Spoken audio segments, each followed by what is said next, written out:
over the last 4 weeks, probably over the last month, we've been battling with broody hens. We've got 4 Brahma hens and a cockerel, and we've battled with at least 2 of the Brahma hens. It might be that we have already battled with another one further back in the month, and I can't remember. But just recently, in the last week, we've been battling with 2. And I thought I'd make a vlog about how to spot a broody hen, what behaviour they display when they're broody, and in turn I'll talk about what you do to break a broody. It sounds awful, but it's breaking them from their broodiness. One telltale sign, maybe you'll spot it initially. You'll notice that your hen is not getting off the nest after she's laid an egg, and that she's made herself really comfortable. So a hen that's just in the nest normally, getting ready to lay and then laying an egg, will sometimes have her tail up in the air or into the corner, or a broody hen will have flattened out and will be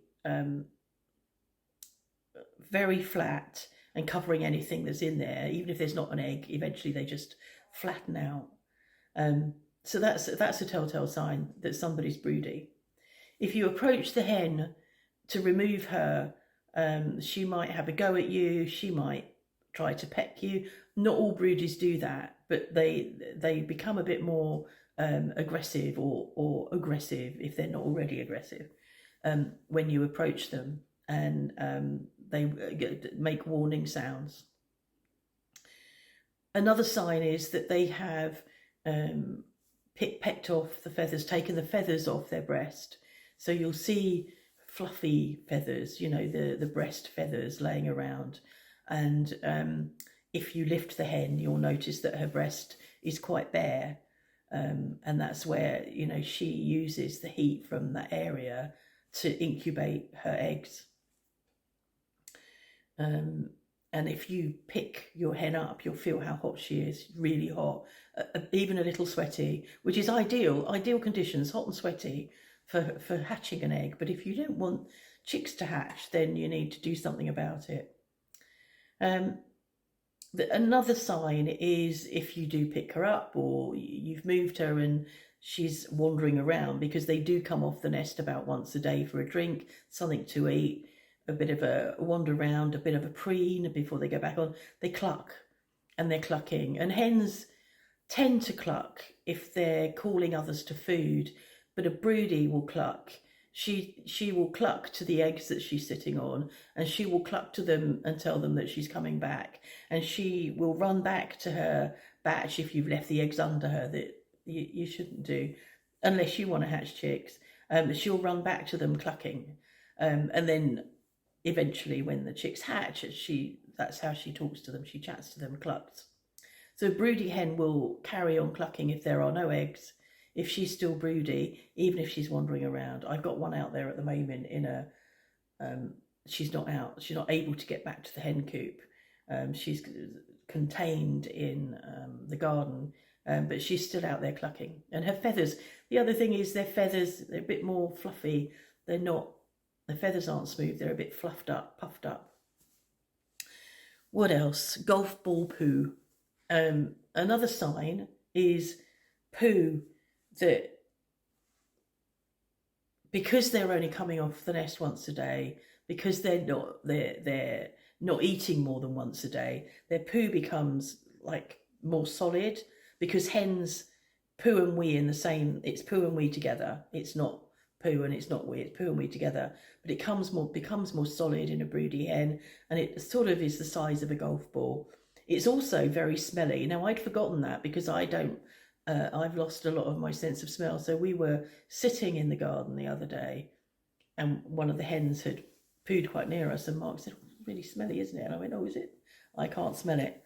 Yeah, so golf ball poo, clucking, fluffing feathers, flattened out, bare underneath, very hot, possibly aggressive, not socialising, so not joining in with everybody else, not wandering around with her mates, very focused on if she is off the nest, because she's very focused on getting food, getting something to drink, having a preen, maybe a dust bath, because sitting on the nest means that if there are insects around, or if you've got red mite in your coop, then they're all sitting and really irritating her. So a bit of a dust bath maybe.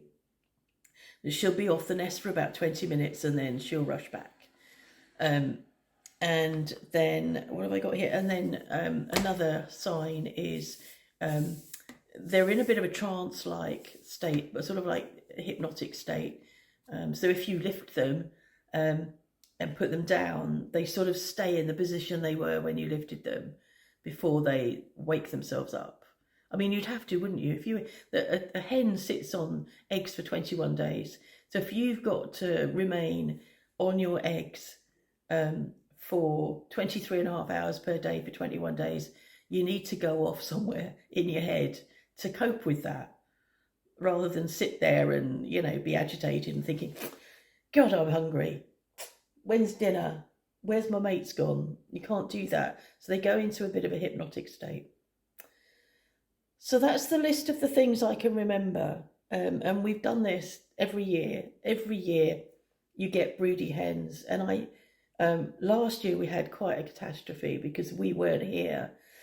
We probably were, but we were overwhelmed by other stuff going on that we didn't really take it on board, that the hens were going broody. And we came back from our trip away to, I think all 4 of them, all very happily sitting on tens and tens and tens of eggs.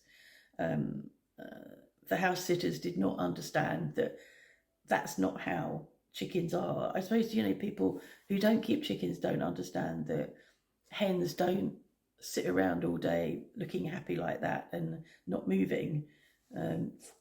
So this year we're about to go away. I'm going to share this vlog with my house sitters so they know what to spot, what to look for and what to do. That's why I'm making this for what's the word I'm looking for? Or whatever. That's why I'm making this. So, things we have tried. We lift them off, so you can lift them off the nest, but they go back. Always take the eggs away. But it doesn't really stop them. They'll go back and sit on an empty nest and be aggressive with you when you try to lift them off the empty nest. One of the most important things is to cool them down, and that's really difficult unless you've got certain equipment, or if it's in the summer. We had set up a cage that we've used in the past. We can dismantle it and it packs down to flat, and then we can unpack it and remantle it. And we've used it in the past for a broody and chicks. So it's a good sized cage that sits on the ground. It hasn't got a floor, and you can put a broody and chicks in there. So we've been using that in the hen coop. We've removed all the straw from underneath so that there isn't anything for them to get comfortable in, and it's a dirt floor. And they've got food and water, and there've been 2 of them in there, a black Brahma and a gold Brahma. And they were in there for about 4 days, and it wasn't making any difference. Every time you took them out, they were straight over to go and get bedded down in straw. So I don't remember what day it was now, a few days ago, really, really poor weather. I suddenly had an idea, as I do. I have an idea and Mark goes, oh God, that we could bring the cage up and set it up on the patio, which is tiled. So that's and that was cold. It was a really wet day. It was wet, it was cold. So it would have been, that would have cooled them down. So we brought the cage up. Then we carried the broodies up and we put them in the cage. It was very miserable for them. And I let them get wet. It was raining. I let them get wet because I knew that would help cool them down. There was enough room in the cage for them to stand at this angle if they chose to, because then the water runs off. You know how people talk about water running off a duck's back? Well, it runs off a hen's back as well. So they could have done that if they'd wanted to let the water run off, and they didn't. They stood looking very miserable. And then I covered them with, after about an hour or so, I covered them with a plastic tablecloth that we just replaced on the tables at the front, and weighted those down with logs. and bought food and water up for them when we locked everybody away in the evening, and left them in there all night, so they were there half the afternoon, all night, and it was very unpleasant weather.